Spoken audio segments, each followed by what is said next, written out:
¿Y tú, Andrés, tienes más o menos ya el número de personas? A medida que yo vaya viendo cuántos se están conectando, les voy diciendo. Ok, listo, perfecto. Ya empezamos la transmisión. Perfecto.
Muy buenas tardes a todos los asistentes. Bienvenidos a la cuarta entrega del curso Más allá de la práctica clínica. Ahora aprendamos juntos cómo investigar, desarrollado por Carbo, la Sociedad Colombiana de Oftalmología y la revista científica de la Sociedad Colombiana. A lo largo de estas 4 semanas se han presentado charlas muy interesantes en donde nos dan consejos a la hora de cómo empezar una investigación científica. Vimos desde la búsqueda sistematizada de la literatura, pasando por cómo afrontar los dilemas éticos de las investigaciones y finalmente vimos charlas sobre las causas de rechazo a los artículos. Antes de continuar, le cedo la palabra al doctor Alberto Luis Díaz, presidente de la Sociedad Colombiana de Oftalmología. Gracias, doctor Rangel. Bienvenidos todos. Nuevamente, la Sociedad Colombiana de Oftalmología coauspiciando este cuarto módulo del curso de investigación. Quiero empezar diciendo que el doctor Luna, nuestro invitado internacional de la semana pasada de Argentina, dijo que la investigación no es individual. Eso me permite hacer énfasis en la necesidad de conformar grupos, departamentos o centros de investigación en Colombia, donde afortunadamente ya tenemos varios que quiero enumerarlos. Indistintamente entre departamentos y centros de investigación, en Cali tenemos a la Clínica de Oftalmología, donde la doctora Jimena Núñez tiene su centro de investigación, en Banaco, en Medellín, INIO, con su centro de investigación, CESI-UPB con departamentos de investigación, en Barranquilla, la Clínica Oftalmológica del Caribe a cargo del doctor Scaf con su centro de investigación, En Bucaramanga, la Foscal a cargo del doctor Alejandro Tello. En Bogotá, Fundonal con el doctor Francisco Rodríguez tiene también su centro de investigación. En Bogotá también la Clínica Barraquer con la doctora Alejandra Latorre tiene departamento de investigación y la Sociedad de Cirugía Ocular también en Bogotá. Hechos que son muy positivos para nosotros porque antes no teníamos nada y ya por lo menos tenemos cierto número. Lo ideal es que cada una de las 18 escuelas de oftalmología del país tengan su propio departamento o centro de investigación. La Sociedad Colombiana a través de Carbo se compromete a ser consejero o mentor para los que deseen iniciar sus departamentos de investigación para tener un mejor servicio a futuro y un mejor ranking de nuestras universidades en las cuales trabajamos. Los beneficios también son personales e institucionales, como dije hace 8 días.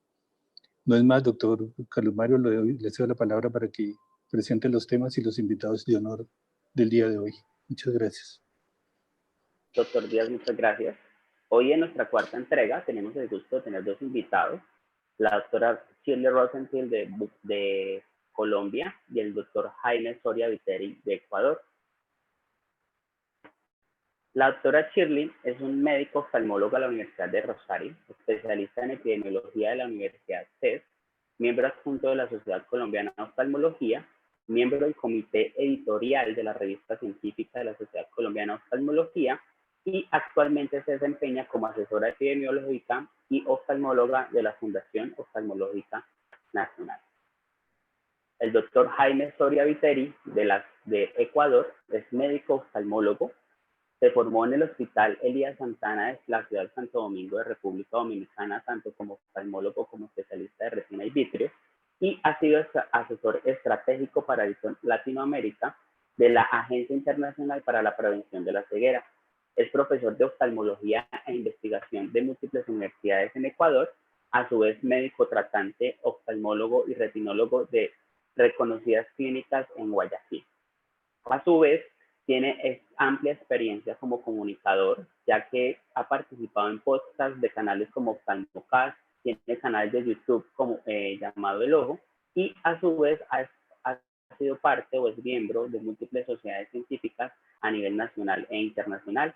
Ha recibido a lo largo de su trayectoria múltiples reconocimientos académicos y también ha publicado en numerosas revistas, tanto indexadas como no indexadas, todos los trabajos acerca del área oftalmológica.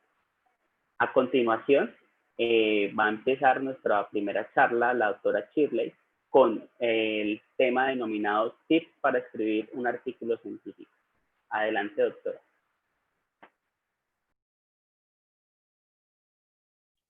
Buenas tardes, muchísimas gracias, doctor Carlos, por la presentación y gracias a la Sociedad Colombiana de Oftalmología y a Carbo por la invitación. Voy a compartir mi pantalla.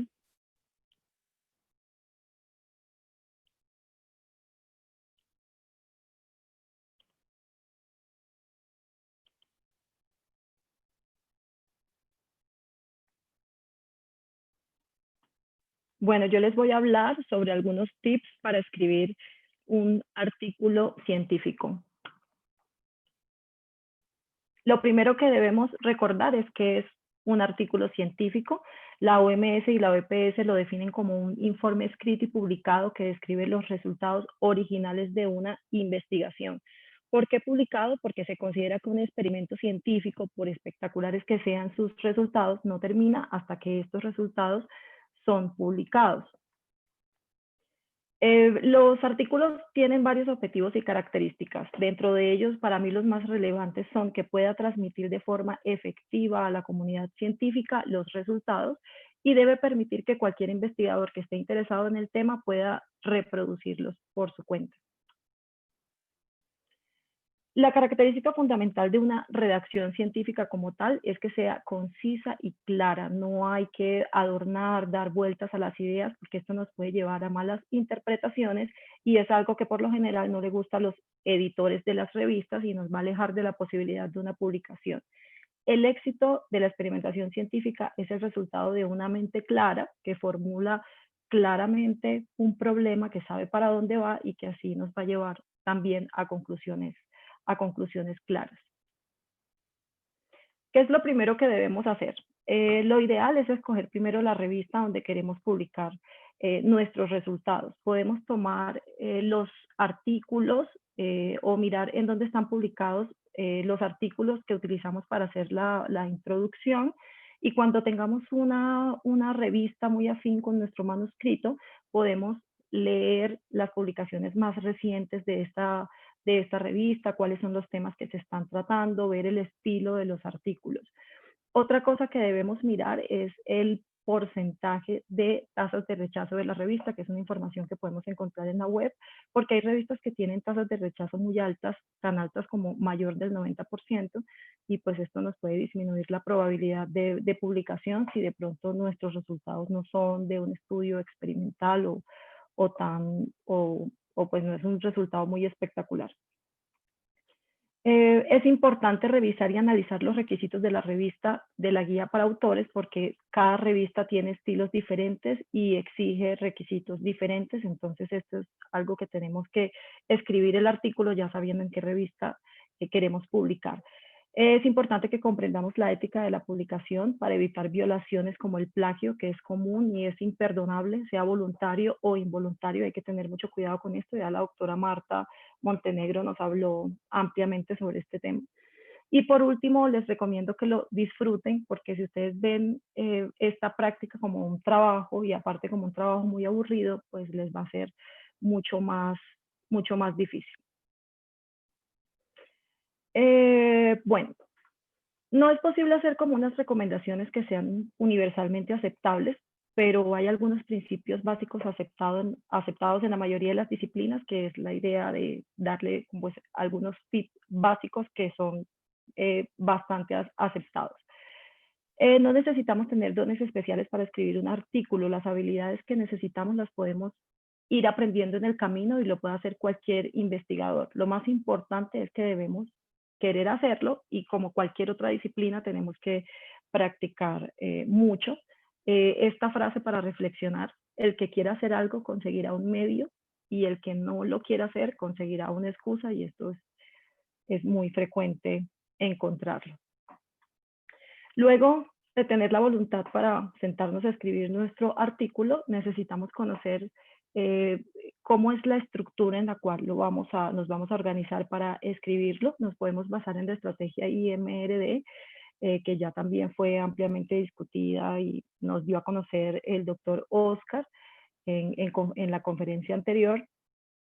Y pues esto nos va a proporcionar una guía para saber qué vamos a escribir en cada una de las secciones o qué debemos responder en cada una de las secciones.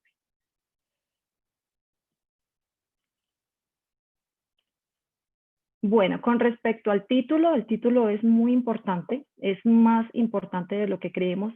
Los primeros lectores de nuestro artículo van a ser los editores y luego los lectores, que van a ser los potenciales citadores de nuestro artículo, y por eso la primera impresión es muy importante. Actualmente estamos llenos de mucha información, muchas publicaciones y no hay tiempo para leer toda la producción científica. Tenemos que ser muy selectivos y pues esta selección muchas veces es inicialmente por el título. El título debe ser conciso, debe ser descriptivo, debe reflejar los resultados y de qué se trata todo el documento. Se recomienda que no sea muy largo, que sea menor de 15 palabras. Sin embargo, según la revista que elijamos, esto puede cambiar. Por eso es importante, una vez más, revisar la guía para autores. No debemos usar jerga técnica ni abreviaturas, debe ser claro. El título es como una promesa que le hacemos al lector y esa promesa tenemos que cumplírsela pues en el resto del manuscrito y en los resultados. Los editores odian los títulos que no tienen sentido o no representan el tema adecuadamente, entonces es muy importante que haya una estricta relación con el objetivo del estudio. Como recomendación para escribir el título les puedo dar que inicialmente tengamos un título tentativo, pero el título lo debemos definir al final. Eso es lo último que debemos escribir del artículo. La idea es irlo refinando poco a poco y pues si ya tenemos los resultados de nuestro trabajo y luego hacemos el título, pues vamos a estar seguros de cumplir la promesa que le estamos haciendo al lector. Entonces es muy importante trabajarlo, refinarlo, pensarlo muy bien y discutirlo con todos los coautores. Los títulos no debemos irnos a los extremos, no debe ser muy corto, porque son títulos por lo general muy inespecíficos y tampoco deben ser muy largos porque están llenos de palabras superficiales que realmente no nos van a aportar nada. Acá hay un ejemplo, el primer título, Acción de los antibióticos sobre las bacterias. Es un título corto, no está mal, pero si lo leemos no nos queda claro de qué se trata el artículo, nos quedan muchas dudas. En el segundo título, Observaciones preliminares sobre el efecto de algunos antibióticos en diversas especies de bacterias, estamos diciendo lo mismo que el título arriba con muchas palabras superficiales, entonces no es adecuado. El tercero, Acción de la streptomicina, la neomicina y la tetraciclina sobre las bacterias gram positivas, está mejor, pero todavía nos quedan dudas. De pronto sería muy bueno definir a qué acción se están refiriendo y pues en ese orden de ideas quedaría mucho mejor el último título que dice Inhibición del crecimiento de Mycobacterium tuberculosis por la streptomicina. Entonces este es un ejercicio que debemos hacer y que con el tiempo y con la práctica pues va a ir refinándose mucho más. Bueno, con respecto al resumen, debe poder actuar como un sustituto en caso de que no tuviéramos el artículo completo. Tiene unas características principales. Por lo general, la extensión no debe ser más de 250 palabras, pero esto también depende de las revistas. Algunas revistas dicen que menos de 200 palabras, toca leer la guía de los editores. No se debe usar abreviaturas ni siglas. En los resultados se debe preferir valores numéricos, ser bien precisos en esos resultados y deben ser los más importantes. Debe tener el mismo estilo del documento. Nunca se debe incluir información que no esté en el artículo. Se resumen los resultados más relevantes. No debemos incluir referencias. Debe ser escrito en pasado y las principales se debe anotar como la conclusión principal, la que responde a la pregunta de investigación, y nunca se debe realizar una discusión en este apartado. Debe ser la conclusión principal. Es importante, el resumen es muy importante porque los lectores inician con el título, que debe ser llamativo. Si les llama la atención, van y leen el resumen, y si el resumen les parece bueno, pues van a seguir con el artículo completo. Entonces es muy importante que el resumen quede muy bien hecho. Los resúmenes pueden ser estructurados y no estructurados. La mayoría de las revistas prefieren los resúmenes estructurados porque son más informativos, incluyen subtítulos como vemos acá, son más fáciles de leer, son más fáciles de entender, pueden utilizar la estrategia o el formato IMRD. Y los resúmenes no estructurados, como este que vemos acá, debe tener como el mismo contenido, pero no tiene título, es más fluido y se usa comúnmente en los artículos de revisión. Con respecto a las palabras claves, son muy importantes porque son las que utilizan los motores de búsqueda para encontrar nuestros artículos. Habitualmente debe tener entre 4 y 6 palabras. Esto también va a depender de la exigencia de la revista, entonces hay que consultar la guía. Debemos evitar palabras que tengan un significado amplio y palabras ya incluidas en el título, porque las palabras que están en el título también son utilizadas por los motores de búsqueda para encontrar artículos. Idealmente no se deben incluir abreviaturas, a no ser que sean unas abreviaturas firmemente establecidas en ese campo. La introducción es una nueva oportunidad para convencer al lector que usted sabe lo que busca, sabe lo que quiere encontrar, que conoce el tema y pues que siga leyendo el artículo completo. Es importante que incluyamos información lo más reciente posible y lo podemos escribir para ayudarnos en 3 párrafos porque no debe ser tan extenso. Podemos en un primer párrafo escribir los antecedentes, qué se sabe o qué se cree sobre el problema. En un segundo párrafo, pues exponemos cuál es el problema y en un último párrafo vamos a describir nuestras hipótesis y nuestros objetivos. Esto no hay que citarlo, este último párrafo, porque es con nuestras palabras, son nuestros objetivos, son nuestras ideas. Y al final de la introducción, el lector debe haberle quedado completamente claro por qué se realizó este estudio. Otros consejos adicionales para la introducción, que las publicaciones científicas sean recientes y sean acordes a su trabajo, que sean adecuadas. No llenar la introducción de referencias que son irrelevantes para nuestro tema, no convertir esta sección en una lección de historia, debe ser conciso y preciso. Y la información debe fluir lógicamente de un párrafo al otro. Bueno, pasamos a los métodos. En los métodos vamos a describir qué fue lo que hicimos para responder la pregunta de investigación. Tiene 6 partes, usted le puede poner título o no, lo importante es que toda esta información quede y sea muy detallada. Entonces debemos describir el tipo de estudio, el tipo de estudio tiene que ser claro y debe ser acorde con su pregunta de investigación y sus objetivos. Se debe describir la población, sus características, cómo obtuvimos la muestra, cómo la calculamos, cómo vamos a acceder a la población o cómo accedimos a la población, el sitio donde se realizó la investigación, describir técnicas, tratamientos, mediciones. Si es un método que ya está ampliamente establecido, podemos hacer o ayudarnos con una citación para no anotar todo el método y que no quede muy extenso. Pero si es un método nuevo, sí tenemos que ser muy estrictos en detallarlo muy bien.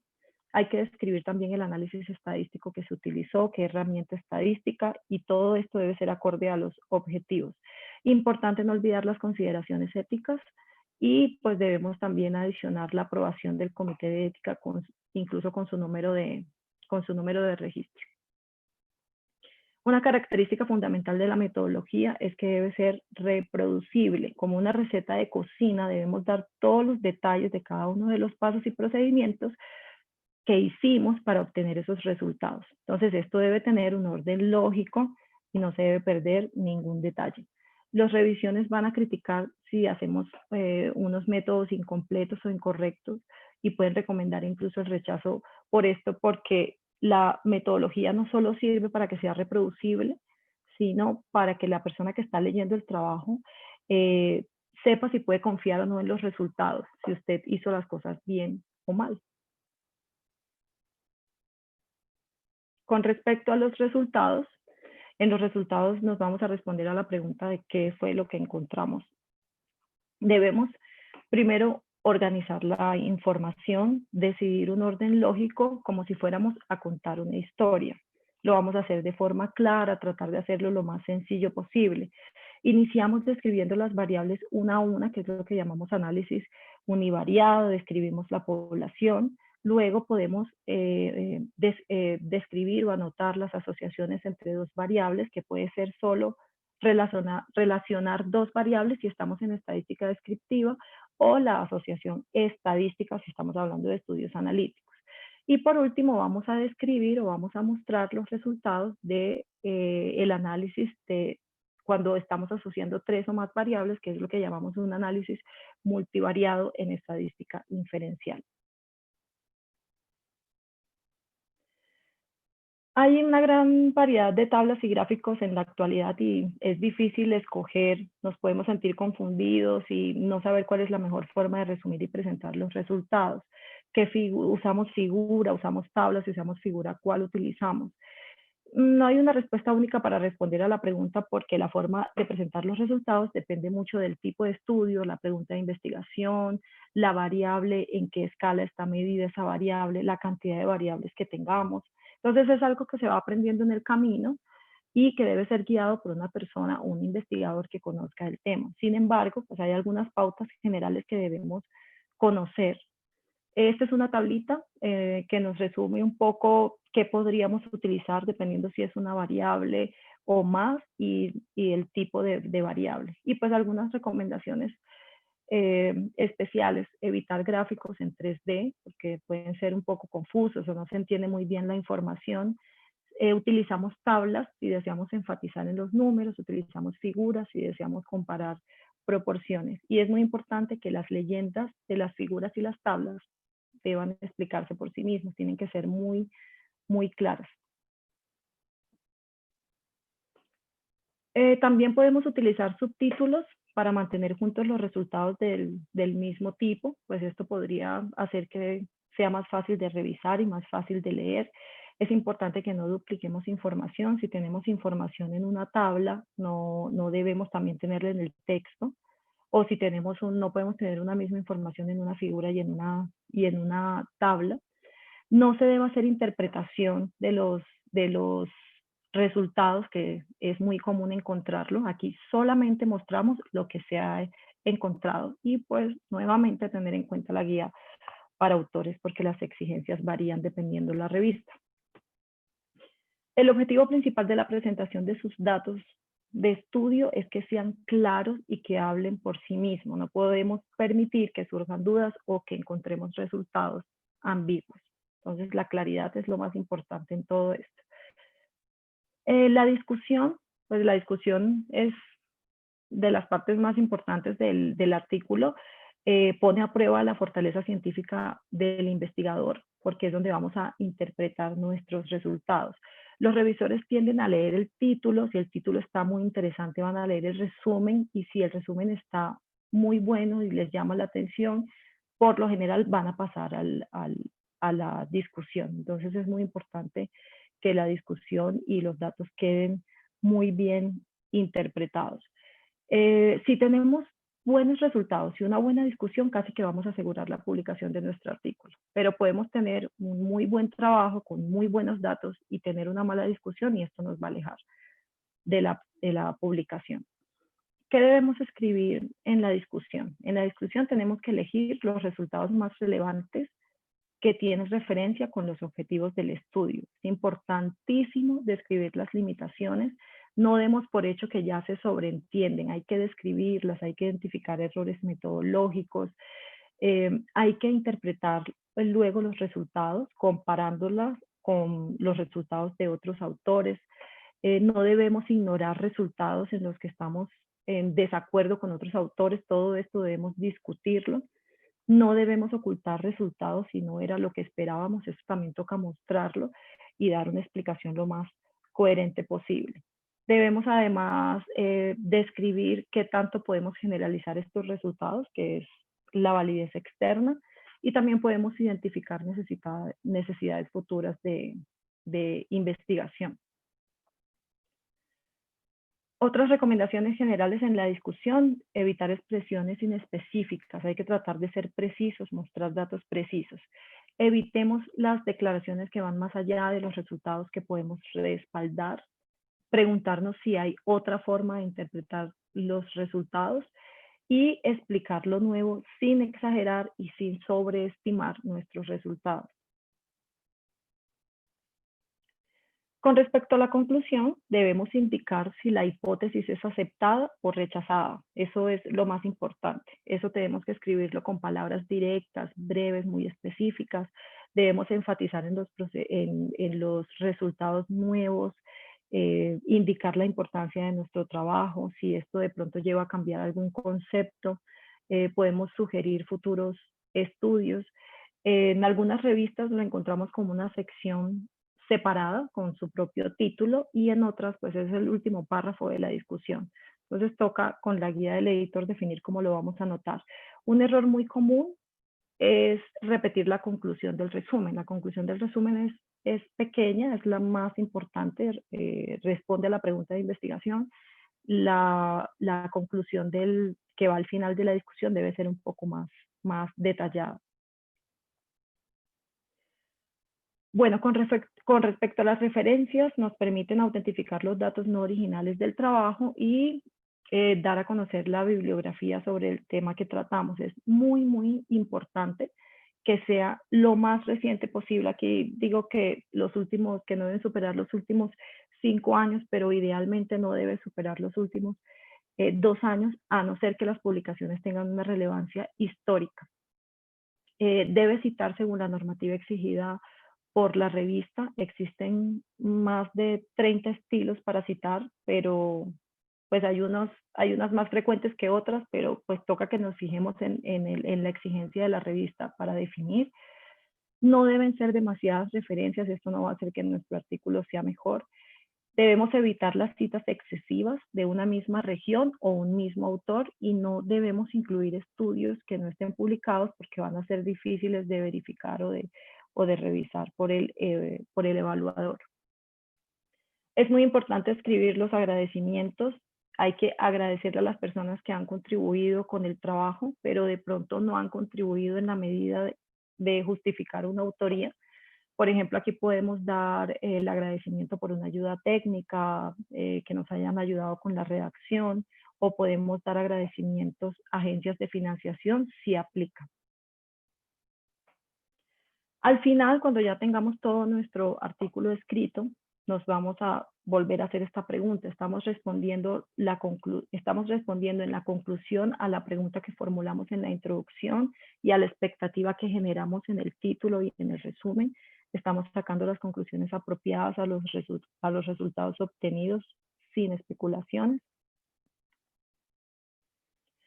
Bueno, este es un sitio web que les recomiendo, es una iniciativa internacional para mejorar la calidad y la transparencia en la investigación en salud. Aquí encontramos unas guías, esto es asequible para cualquiera, es gratis, acá está la dirección. Aquí vamos a encontrar como la guía, dependiendo de los diferentes tipos de estudio. Si escogemos estudios observacionales, vamos a observar, tenemos un checklist así como este. Y aquí, para que no se nos olvide ningún detalle, dice que debe tener cada uno de las secciones. Podemos concluir entonces que no existe una receta secreta para el éxito, solo algunas reglas básicas, mucha dedicación, trabajo duro, practicar. Entre más lo hagan, más fácil va a ser cada día. Las revistas de alto impacto buscan manuscritos de alta calidad que contribuyan al conocimiento y también que comuniquen claramente los resultados.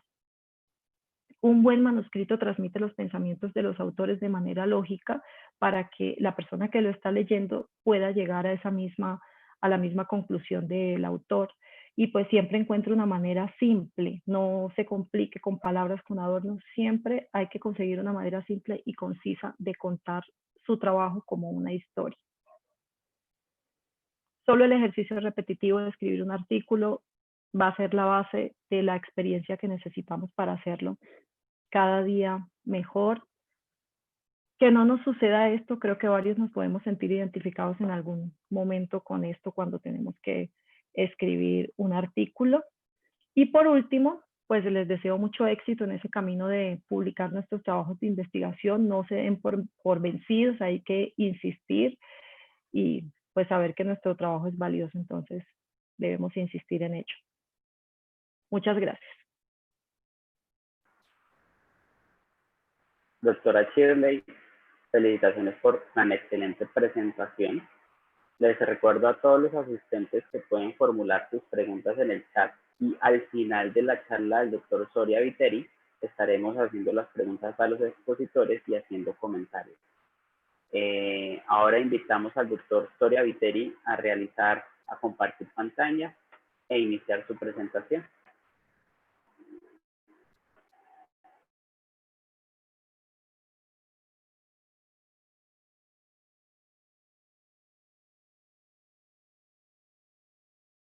Muchísimas gracias, Carlos, por presentarme. Yo les quiero hablar acerca de cómo escribir un artículo de reporte de caso o una serie de casos. Para esto, yo voy a usar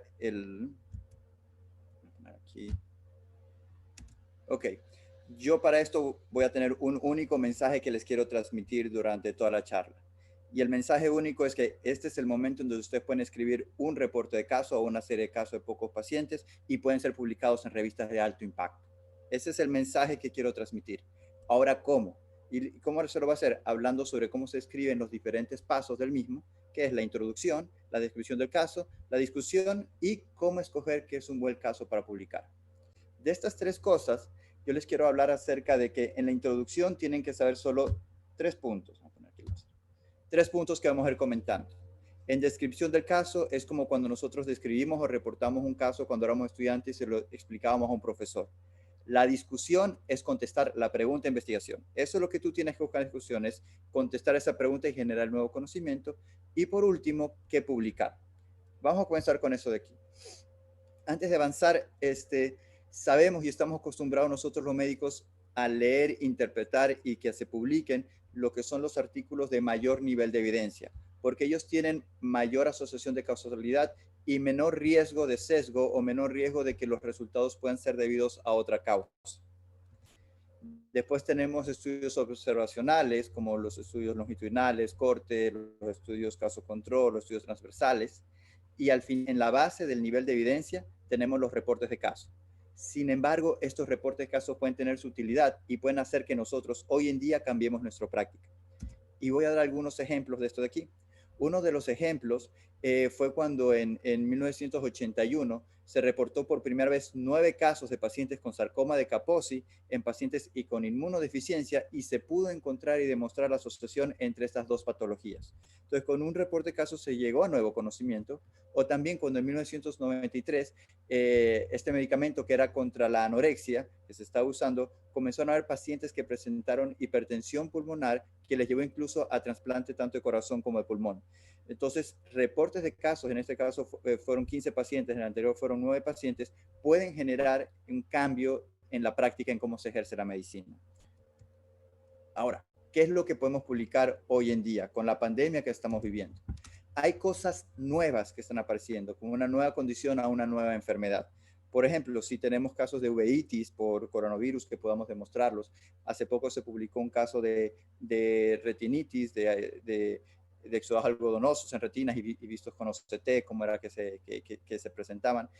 Casos acerca de si es que tenemos neuritis ópticas, parálisis de nervios oculares, alguna nueva condición que antes no ha sido reportada. Si alguno de nosotros nos llega a nuestra consulta y podemos demostrar la causalidad que se debió por el coronavirus, este es un caso que puede ser publicado e incluso publicado en una revista de alto impacto. Lo segundo, el impacto de una enfermedad sobre otra. Si tienes pacientes diabéticos o con cierto tipo de uveitis o cierto tipo de inmunodeficiencias y que están evolucionando diferente a lo que usualmente evoluciona.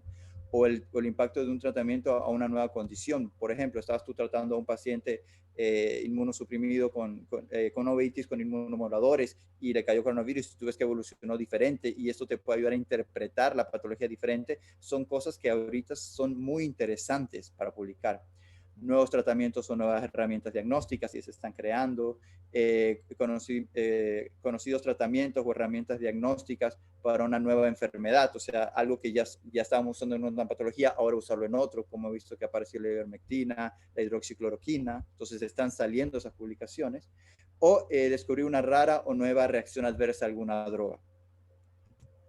Y lo otro es que no hay que publicar únicamente lo nuevo. Hay cosas que son poco comunes, que ya se han publicado, pero que vale la pena seguir escribiendo, como condiciones raras, infrecuentes y poco comunicadas, una enfermedad que reaparezca o reemerja. Por ejemplo, en este momento no sería raro que comiencen a aparecer patologías oculares que ya estaban, o sea, que no se vean con tanta frecuencia, por ejemplo, por deficiencia de vitamina A. Se está hablando que puedan llegar nuevamente problemas de desnutrición a nivel mundial y pueden reemerger estas condiciones.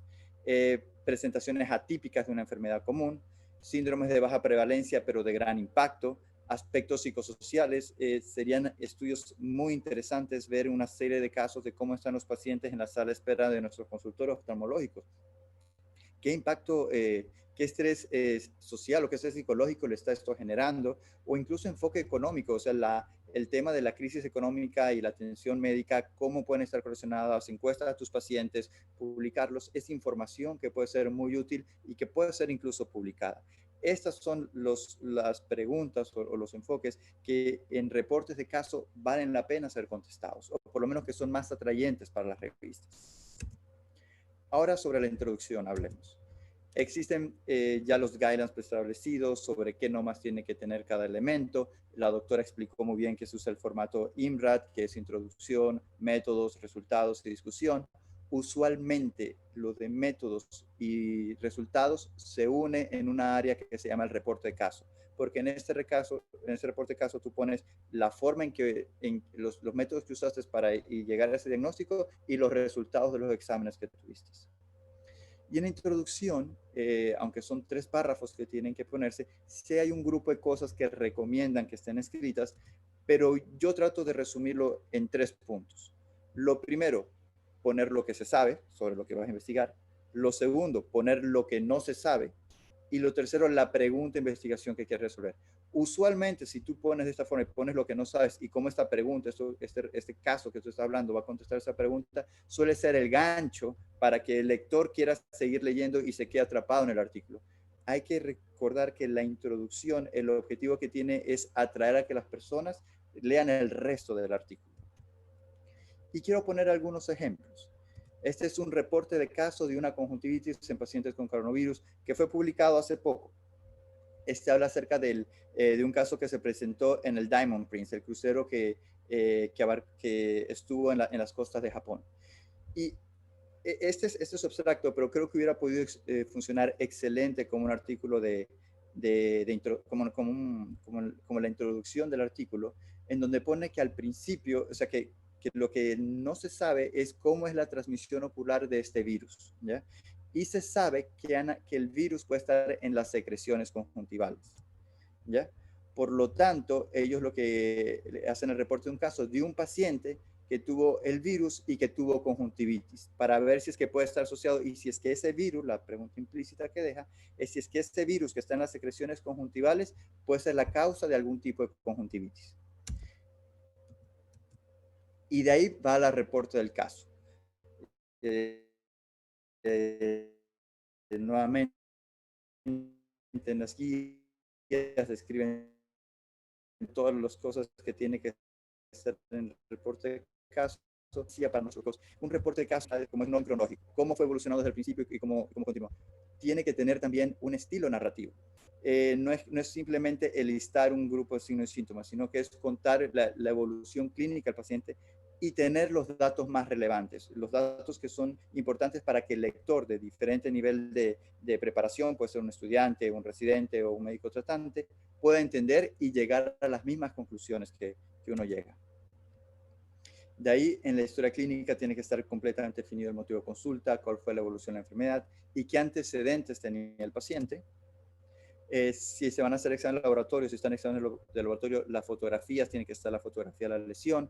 El reporte histológico no tiene que ser la transcripción del mismo, sino las conclusiones histológicas a las que se llegaron. Y los valores de laboratorios tienen que estar puestos si es que hay valores de referencia entre paréntesis. Finalmente, el tratamiento que se le dio, en este tratamiento si se usó algún medicamento, a veces es útil poner no solo el nombre genérico, sino incluso ese es el comercial, porque pueden tener diferente biodisponibilidad o farmacodinamia o diferentes efectos adversos, dependiendo de si es de un laboratorio u otro, y cómo ha ido evolucionando a los mismos. Y vamos a ver el ejemplo que estuvimos conversando aquí con el caso del paciente que tuvo conjuntivitis del crucero Diamond Prince. Y aquí hablan de un paciente de 72 años con diabetes mellitus tipo 2 que estaba siendo tratado con metformina y tenía antecedentes de hipertensión arterial. Ahí ponen todo lo que son los antecedentes. Este paciente, aunque era sintomático a nivel pulmonar y a nivel de fiebre, había presentado PCR positivo. Y a nivel ocular, este paciente presentó una conjuntivitis viral con ojo rojo, irritado, una secreción acuosa, quemosis conjuntival, pseudomembranas y células fibrinas inflamatorias a nivel del tarso de la conjuntiva. Y se podía encontrar también nódulos preauriculares. Se le prescribió, ahí ya van al tratamiento, que es lo que se le prescribió, compresas frías, se mandó también que se aplique lágrimas artificiales y ganciclovir 5 veces al día por 7 días. Después de eso se pone la evolución, se dice que de ahí el paciente se especifica la fecha en que estuvo y que tuvo de ahí se quitaron los síntomas y que tuvo 2 PCR negativos para de ahí poder salir de la cuarentena. Entonces, si ven cómo va contando la historia del paciente, cómo fue que llegó, de ahí qué síntomas presentó, de ahí cómo evolucionó y cómo es que es dado de alta. Y eso es lo que usualmente tenemos que hacer cuando reportamos casos de pacientes que nos lleguen y que queremos publicar. Ahora, esta no es la única forma de hacer un reporte de caso. Aquí también quise comentar acerca de una serie de casos de un grupo de tratamientos que se dio. Este fue acerca del tocilizumab, que es un medicamento que va contra la interleuquina 6. Este fue un reporte de caso de 20 pacientes y basados en este estudio se cambiaron las guías a nivel mundial para ponerlos dentro del arsenal del tratamiento. Aquí explican que es un grupo de 20 pacientes, usualmente tenían sintomáticos con fiebre, proteína C reactiva muy elevada, con afección pulmonar muy afectado, pero aquí hacen un análisis estadístico descriptivo. ¿Qué es lo que quiero decir con esto? Que un reporte, que una serie de casos no necesariamente es simplemente poner los signos y síntomas de cada paciente. También se puede usar estadística descriptiva para esto de aquí. Y aquí me detengo porque, como habían dicho, la investigación ya no es algo que se hace solo. La investigación se hace en grupo. Es como cuando nosotros queremos hacer una cirugía. La cirugía no la hacemos solo, la hacemos en grupo. Tenemos al anestesiólogo, tenemos al instrumentista, tenemos al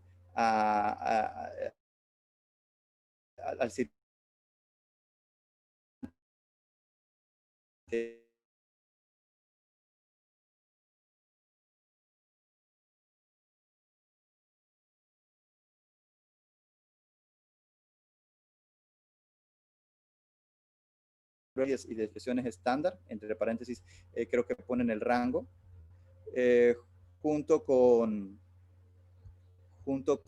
las variables cualitativas, en donde ponen también los porcentajes. Y hacen ahí un análisis descriptivo de seguimiento de cómo van evolucionando estos pacientes. Este es un reporte de caso.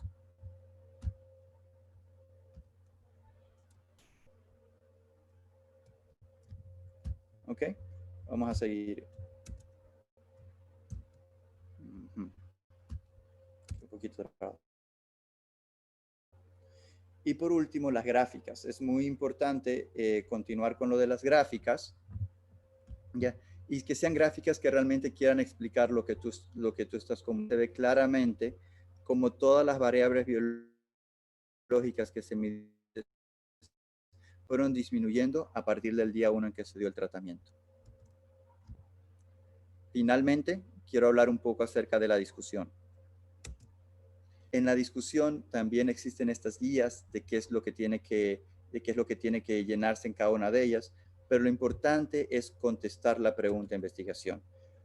En muchos de los casos aquí, en el último que estás viendo el artículo, querían ver si es que el tocilizumab funcionaba para disminuir las variables biológicas en los pacientes con coronavirus, y ellos están demostrando con resultados que se puede, y de ahí discuten de qué interacción tiene esto. Lo contrastan con la literatura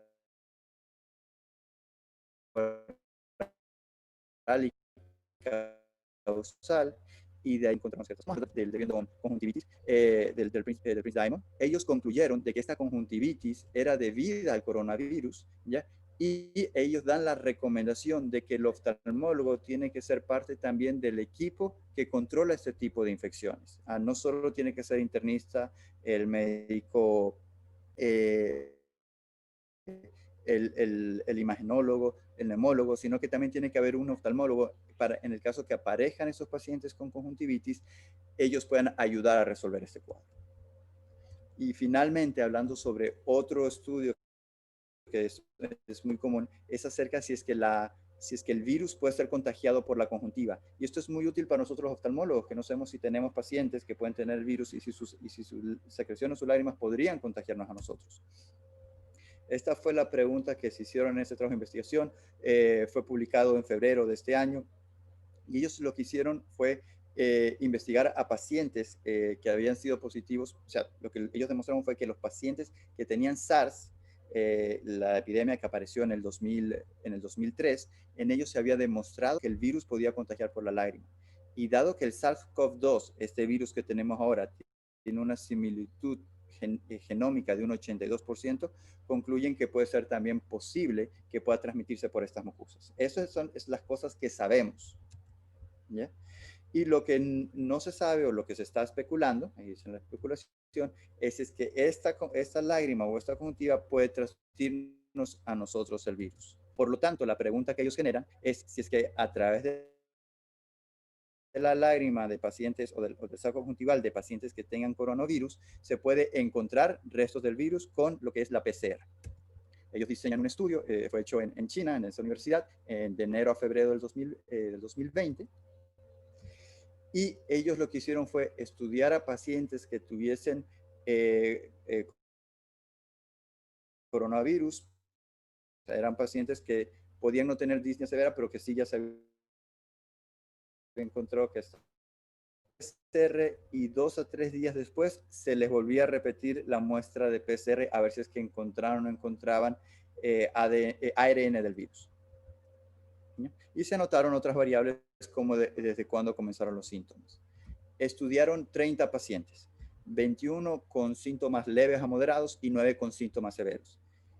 Y ellos solo encontraron en un paciente, en el paciente número 21 que estudiaron, un paciente que ingresó, o sea, que al tercer día de presentar los síntomas de fiebre, tos, presentó conjuntivitis, se le encontró el virus en el virus.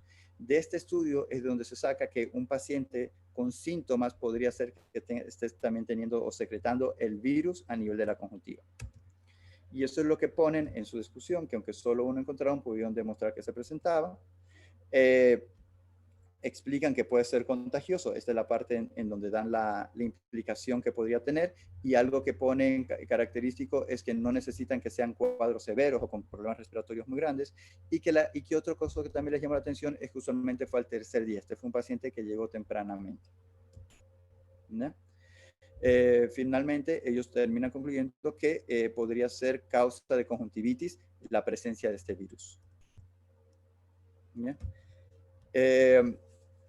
Y aquí ponen también las limitaciones que encontraron, y ellos ponen que posiblemente no encontraron en más pacientes la presencia del virus en la conjuntiva porque muchos de ellos ya están usando retrovirales. ¿No? Por final, en la conclusión, es un resumen de la discusión. Ellos terminan concluyendo que en la lágrima sí se puede encontrar el ADN o el ARN de este virus, del SARS-CoV-2, en pacientes que tengan conjuntivitis. Esta es la conclusión que hacen de este estudio. Por lo tanto, en conclusión, y en este momento si nosotros queremos escribir algún artículo de algo interesante que estemos viendo en la consulta, sabemos que en la introducción tenemos que poner 3 cosas: lo que sabemos sobre la pregunta de investigación que queramos hacer, lo que no sabemos y cuál va a ser nuestra pregunta. En la descripción del caso tenemos que poner todos los datos que puedan ayudarnos a contestar esa pregunta, y en la discusión la interpretación que le damos y la comparación con los otros artículos que se han escrito sobre esto. Muchas gracias. Doctor Soria, muchas gracias por su excelente presentación. Invito a Shirley y al doctor Soria que habiliten el video para iniciar con la sesión de preguntas y de discusión.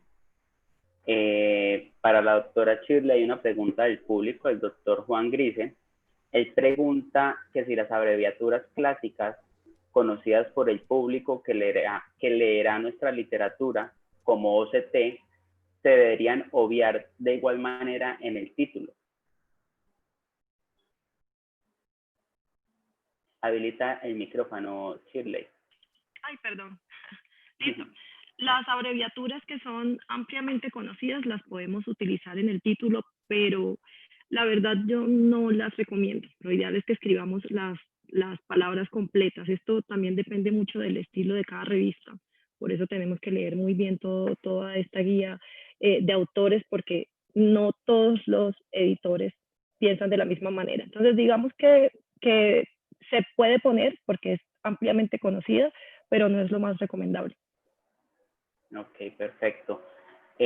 La doctora Julia Andrea Castellanos nos hace una pregunta, tanto para Shirley como para el doctor Soria, que si hay páginas que nos puedan ayudar a ver si el artículo que acabamos de escribir nos pueden orientar como a qué tipo de revista es viable que lo publique. Sí, por lo general las editoriales tienen estas herramientas asequibles y gratis. Conozco la del Sevier, que les puedo compartir por el chat, que nos da incluso como un porcentaje de compatibilidad de nuestro artículo con esa revista. Y pues también podemos, hay otras páginas. Es un enlace. Ahí pues ponemos el título de nuestro trabajo, nos pide pues algunos datos y pues él inmediatamente saca unos datos de porcentaje de compatibilidad o qué tanta posibilidad de rechazo tenemos para nuestro artículo. Sí, es interesante revisarlo. Es del Sevier y pues es gratis. Entonces les voy a compartir por el chat la dirección para que la miren. Excelente. ¿El doctor Soria conoce algún tipo de página que también nos pueda colaborar además de la del Sevier? Bueno, yo lo he hecho de la forma tradicional, en donde pongo el listado por Impact Factor. De ahí, viendo las revistas, uno ve normas para el autor, y ellos te explican qué tipo de artículos les interesa publicar. Y un tip muy bueno que a veces suelo usar es, si es que yo veo que, o sea, poner dentro de mis referencias artículos que ellos hayan publicado. ¿Por qué? Porque eso también les sirve para ellos, para que puedan subir su impact factor. Son algunos, o sea, obviamente referencias que vayan acorde a lo que uno está investigando o publicando. Perfecto. La doctora Julie Castellanos también nos pregunta de que además de Quator existen otras páginas como CASPE y CBM para realizar estas guías de las publicaciones. ¿Ustedes las conocen? Pues yo solamente utilizo eQuator. Realmente las otras no las conozco. Pues a mí me parece que esa es muy completa y es una guía fácil para que no se nos olvide ningún detalle a la hora de escribir el artículo. Ok, perfecto. Una pregunta que yo tengo, como la idea de este curso es un curso básico para iniciarnos o para meternos en el mundo de la investigación, y que tenemos pues muchos residentes como público durante estas 4 semanas, ¿cuál es el principal consejo que le dan a una persona que está empezando a investigar? ¿Qué les recomiendan? Además de la motivación y que le pongan todas las ganas y el entusiasmo, ¿cuál es el principal consejo a estas personas? Porque muchas veces durante nuestra formación de pregrado no tuvimos un entrenamiento en la investigación. Entonces, ¿qué recomendaciones le dan a estas personas? Pues yo creo que... Siga, doctor, tranquilo. No, por favor. Pues yo pienso que es muy importante leer mucha literatura. Si leemos literatura, diferentes tipos de artículos, compartimos información o buscamos sitios de información, eso nos va a ir dando las pautas. Y practicar, porque esto se aprende es practicando. O sea, a veces leemos la teoría y no aprendemos realmente hasta cuando lo hacemos. Entonces... Yo el consejo que daría es: creen su grupo de escritura de artículos. ¿Ya? Es algo que a mí me ha funcionado muchísimo, porque cada uno a veces tiene más facilidades que otros para ciertas cosas. Y tener un mentor, o sea, alguien que ya haya escrito artículos, que te pueda guiar: mira, esto se hace así, esto no se hace así, y te guía un poco los pasos. O sea, siempre tiene que haber una persona con experiencia dentro de tu equipo, y en los otros tú te vas repartiendo el trabajo. Y usualmente no se repartes de forma equitativa, sino es por facilidad, y ahí tú lo corriges un poco con el orden de los autores en que lo pones. Por ejemplo, en mi caso, cuando yo comencé en la universidad, a mí se me hacía muy fácil la parte de números, y yo podía hacer los análisis estadísticos, y tenía un amigo que no era para nada de números, pero que se le hacía mucho más fácil escribir. Entonces los dos podíamos escribir lo mismo, pero él tardaba 2 horas y yo tardaba 10 horas escribiendo. Entonces nos repartíamos, yo le hacía la parte de análisis estadístico, él hacía lo otro, y logramos terminar con cosas bastante interesantes. Súper. Y una recomendación para ellos sería, además de armar el grupo de trabajo y buscar como las ventajas que tiene cada uno, por así decirlo, ¿ustedes le dirían que con qué tipo de trabajo deben iniciar? Teniendo en cuenta la escala de trabajo que presentaste, metaanálisis, revisión de la literatura, pasando por, y al final, pues, reportes de casos, ¿cómo le recomendarían a ellos? ¿Con qué tipo de trabajo? Yo creo que diferentes grupos van a tener diferentes facilidades. Por ejemplo, aquí en Ecuador había un doctor que le gustaba hacer mucho metaanálisis, y los estudiantes se metían con él y él les daba un listado de artículos que tenía que revisar, les daba un esquema de cómo ir llevando unas tablas, y de ahí él se ponía a escribirlos, o le hacía que escribieran el borrador y los revisaba. Por ejemplo, cuando yo guío a algunos grupos, yo soy mucho de estudios observacionales. Me gustan muchos cortes, caso control, vamos a hacer encuestas, vamos allá. No soy tanto de empezar con estudios de tipo reportes de casos. O sea, los he hecho y los hago, pero lo que a mí más me apasiona es los otros. Vamos a hacer análisis estadístico. Pero si tu equipo de trabajo tiene pocos elementos, pocos mentores, un buen lugar para empezar es con reportes de casos. Es como cuando tú vas a entrar a una cirugía, empezar con una cirugía sencilla y de ahí vas subiendo de nivel. Esa sería mi opinión. Perfecto. Tenemos una pregunta en el público. El doctor Juan Pimentel Ortega, él pregunta, ¿qué tanto impacto tienen los artículos de colaboración entre oftalmología y optometría? Por ejemplo, en tratamiento combinado para queratocono. Depende de cómo midamos el impacto. O sea, si lo medimos como impact factor, quiere decir cuántas veces ese artículo llega a ser citado. Y hay estudios que se han hecho en donde si es que el nombre del autor importa o no importa, o el lugar donde viene, y no hay tanta correlación. Lo que más importa es la metodología que se usó y el nivel de evidencia que se está presentando.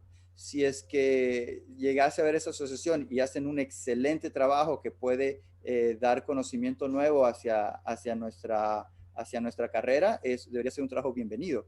Y si es que no está generando conocimiento bueno, no tiene tan buena metodología, ese es el área en donde yo trabajaría más. Una pregunta. Ya a la hora de, pues hay muchas personas que tienen mucha experiencia en la parte de investigación y que han tenido unas grandes cantidades de publicaciones y que van a escribir otro artículo. ¿Y qué opinan de que estas personas se autorreferencien o se autociten, pues con el objetivo de aumentar su factor de impacto? ¿Qué recomendaciones? ¿Hay un número específico de autocitaciones? ¿Qué opinan? Pues no, sí se pueden autocitar porque incluso hay trabajos muy grandes que se hacen como en varias fases y los resultados de un trabajo sirven para perfeccionar el otro y para tener incluso muestras más grandes. Pero no, esto no debe ser exagerado, como les mostré en la presentación, que no sean, no hay de pronto un número, no pueden ser más de 3 o 4 citas, pero no pueden ser la mayoría o más de la mitad de un mismo autor o de una misma región, y pues mucho menos si el autor es uno mismo. Yo más bien, en cambio, recomiendo que te autocites si tú estás generando nuevo conocimiento.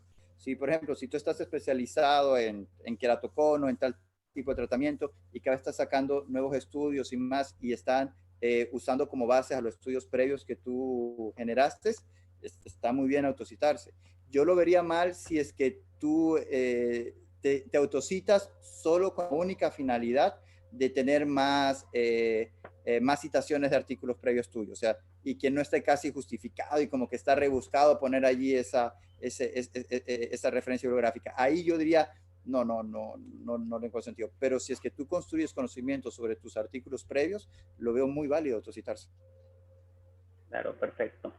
Y una pregunta para el doctor Soria con respecto al título de los reportes de caso. Están las guías CARE que recomiendan que en el título colocar al final como reporte de caso, pero hay otras recomendaciones en donde no recomiendan colocar dicha palabra de reporte de caso en el título, porque muchas veces uno ve Boko Yanagi hará reporte de caso y revisión de la literatura.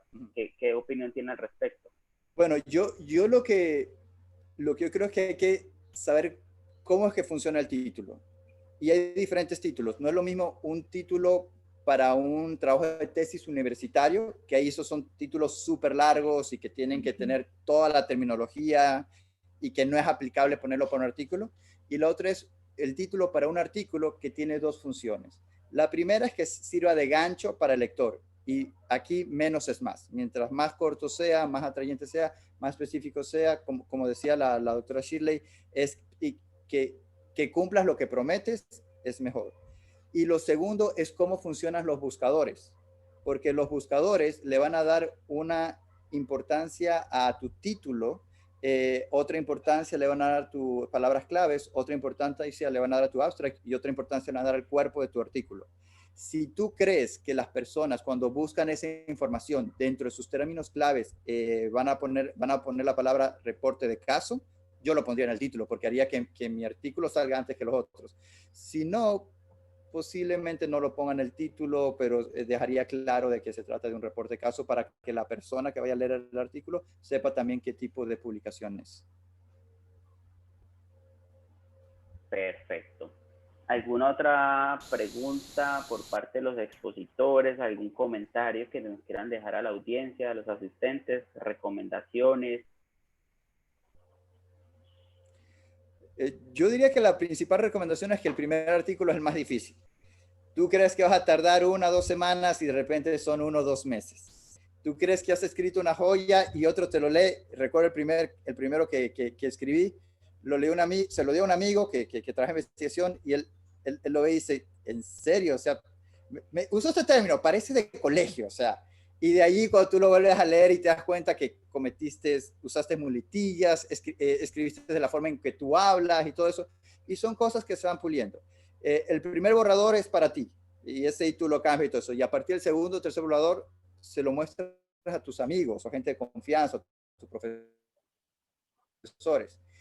Y de allí es sabiendo que te lo van a rechazar con todas las correcciones y que a veces tardan de 3 a 6 meses en contestarte. O sea, no es algo rápido desde que tú envías una revista hasta que te contestan. Y tienes que entender que así suele ser el proceso. Doctora Chile, un comentario final para nuestros asistentes y sus ganas de Bueno, iniciar a investigar.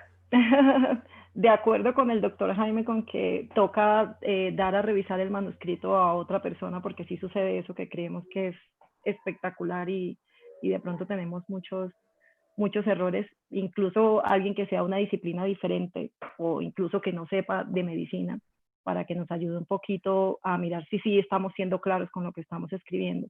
Y no, pues ánimo, las recomendaciones que nos dan las revistas son muy importantes porque cada vez que mandamos un artículo a una revista, estamos aprendiendo, porque todas esas recomendaciones que ellos nos dan son muy valiosas. Entonces no hay que darse por vencidos, hay que insistir y ponerle el corazón al artículo. Bueno, muchísimas gracias a los expositores por tan excelente presentación. Invitamos a todos los asistentes a entrar a nuestra página de la Sociedad Colombiana de Oftalmología. En esta página ustedes pueden encontrar en la pestaña de eventos la grabación de todos los webinars que hemos venido presentando durante estas 4 semanas y en donde ustedes pueden ingresar y verlos, ya que allí vamos a encontrar información muy valiosa para la hora de empezar nuestras publicaciones y nuestra investigación. Muchas gracias nuevamente y en nombre de Carbo, la Sociedad Colombiana de Oftalmología, y la revista científica de la Sociedad Colombiana de Oftalmología, muchísimas gracias por su asistencia y con toda para seguir publicando y aumentar pues los factores de impacto de nuestra revista La Sociedad. Muchas gracias. Gracias. Gracias. Bueno.